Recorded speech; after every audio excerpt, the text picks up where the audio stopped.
ملک کی 17 کروڑ آبادی میں سے 30 لاکھ پاکستانی ذہنی اور جسمانی معذوری کا شکار ہیں۔ ان افراد کو عام طور پر خصوصی افراد یا اسپیشل پیپل کہا جاتا ہے۔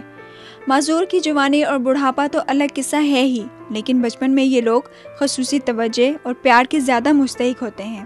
پوری دنیا میں معذوری کا شکار افراد کی زندگی کو آسان بنانے کے لیے ریاست اور معاشرہ حتی الامکان کوشش ضرور کرتا ہے، لیکن ہمارے ہاں کئی جگہوں پر ان خصوصی بچوں کو ایک بوجھ سمجھ لیا جاتا ہے، جو انسانی حقوق کی سراسر خلاف ورزی ہے۔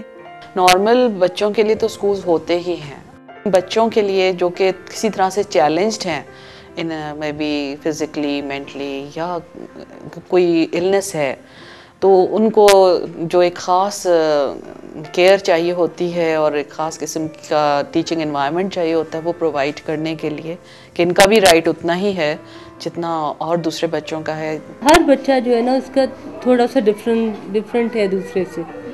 آپ یہ نہیں کہہ سکتے کہ 10 بچے جو ہیں تو ایک جیسے ہیں، ہر بچہ ڈفرینٹ ہے۔ عام طور پر ہمارے ہاں معذور بچوں کو ناکارہ سمجھ لیا جاتا ہے۔ اگر جسمانی اور ذہنی معذوری کا شکار بچوں کی تعلیم و تربیت کا دھیان تندرست اولاد کی طرح رکھا جائے تو یہ کسی سے پیچھے نہیں رہ سکتے۔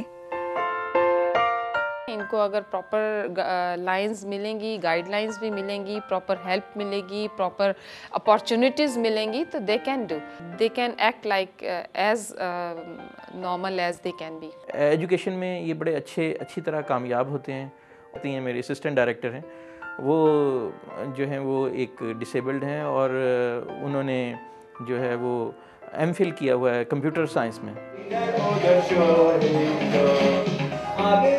نامناسب رویہ اور غیر معیاری توجہ ان معذور بچوں کو زندگی سے مزید دور کر دیتی ہے۔ تکنیکی ہنر اور پروفیشنل ٹریننگ خصوصی بچوں کو جینے کا حوصلہ دیتی ہے، انہیں ہنرمند بناتی ہے اور معاشرے کا کمانے والا کارآمد فرد بھی۔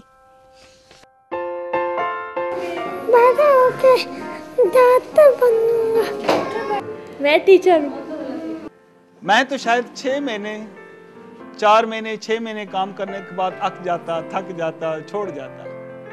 میں کبھی بھی اتنا مستقل کام زندگی میں نہیں کیا۔ یہ جو کچھ ہوا ہے ارادہ میں، یہ بلڈنگ بنی ہے، یہ ہو رہا ہے، یہ ان بچوں کی وجہ سے۔ تو معذور لوگوں کا ایک پلیٹ فارم ایسا ہونا چاہیے جہاں کہ ہمیں ان کا ایجوکیشن سسٹم الگ سے ہو، مکس اپ بھی ہو، الگ بھی کوئی ایسا کچھ ایسا ہو تاکہ جس طرح وہ ہوتے ہیں نا فورمز ہوتے ہیں جس میں وہ اپنی باتیں ڈسکس کرتے ہیں۔ یہ معذور آدمی جو ہوتے ہیں جو لوگ کسی قسم کی ڈسیبلٹی ہے، یہ الگ دنیا ہوتی ہے۔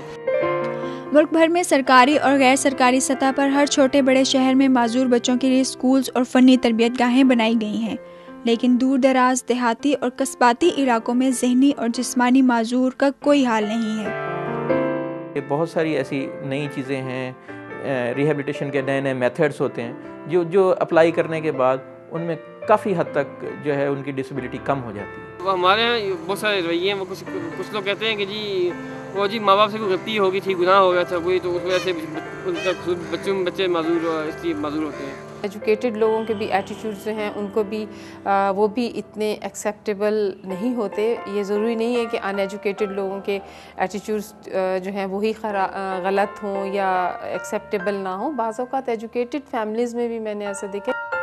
خصوصی بچے سرکار اور معاشرے اور خاص طور پر اپنے اہل خانہ کی شفقت اور ہمدردی کے مستحق ہیں۔ انہیں معذور سمجھ کر کسی اندھیرے کونے میں ڈال دینا ہرگز دانشمندی نہیں، اور نہ ہی انہیں بیکاری بنا دینا اچھائی کا کام ہے۔